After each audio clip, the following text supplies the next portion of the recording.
Hello friends, आज हम बात करेंगे वजाइनल डिस्चार्ज इन प्रेगनेंसी के बारे में। यूजुअली वजाइनल डिस्चार्ज बहुत आम बात होता है, बहुत ही कॉमन होता है और प्रेगनेंसी के दौरान ये वजाइनल डिस्चार्ज जो है वो बढ़ जाता है। ये क्यों बढ़ता है? क्योंकि क्या होता है प्रेगनेंसी में, एक ईस्ट्रोजन हार्मोन होता है हमारे बॉडी में, वो बहुत ज़्यादा हमारे बॉडी में बढ़ा हुआ होता है इन प्रेगनेंसी, जिसके कारण वजाइनल डिस्चार्ज बढ़ जाता है। ठीक है। दूसरा होता है जो हमारे बच्चेदानी है, बच्चेदानी का माउथ जिसको सर्विक्स बोलते हैं, और वजाइना में प्रेगनेंसी के दौरान ब्लड सप्लाई, ब्लड फ्लो बहुत ज़्यादा बढ़ जाता है। इसलिए जो बॉडी है वो बहुत ही वाटरी डिस्चार्ज बढ़ा देता है। ये वजाइनल डिस्चार्ज बढ़ाने के भी बहुत सारे महत्व होते हैं। एक क्लिनजिंग इफेक्ट होता है वजाइना में। अगर डिस्चार्ज बढ़ा है तो वो एक तरह से वजाइना की सफाई कर रहा है, वहाँ कोई बैक्टीरिया को चिपकने नहीं दे रहा है।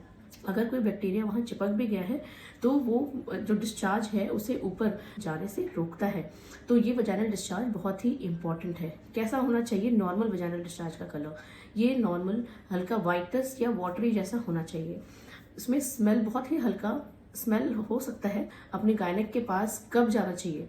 अब क्या कंसर्न होने चाहिए? अगर आपके वजाइनल डिस्चार्ज का कलर जो है वो चेंज हो गया है, यानी कि वो या फिर येलो हो गया है, ग्रीन है, ब्राउन है, या फिर फटे दूध जैसा है, कर्डी वाइट डिस्चार्ज जिसको कहते हैं, तो आपको इसमें अवेयर होना चाहिए। इसके साथ डिस्चार्ज के साथ साथ बहुत ही गंदा स्मेल आ रहा है आपको वजाइना से, और आपको ईचिंग हो रही है, रैशेस हो रहे हैं वजाइनल एरिया में, और या फिर आपको बर्निंग हो रही है, तो आपको इस टाइम पे अपने गायनेक से जरूर कंसर्न करना चाहिए।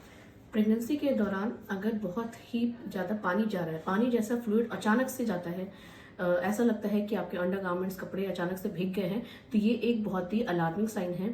ये आपको ये बता सकता है कि आपका वाटर बैग जो है, बच्चे के चारों तरफ जो बैग होता है वो टूट गया है और वो पानी लीक कर रहा है, वाटर लीकेज हो रहा है। इसमें आपको इमीडिएटली अपने डॉक्टर के पास जाना चाहिए। अगर ये 7 मंथ में, 6 मंथ में टूट गया तो प्री टर्म लेबर करा सकता है, और अगर बाद में टर्म प्रेगनेंसी में टूटा है तो ये डिलीवरी का एक साइन होता है। तो आपको इसके बारे में अलर्ट होना चाहिए और आपको बिल्कुल पता होना चाहिए डिफरेंस नॉर्मल डिस्चार्ज और एबनॉर्मल डिस्चार्ज का।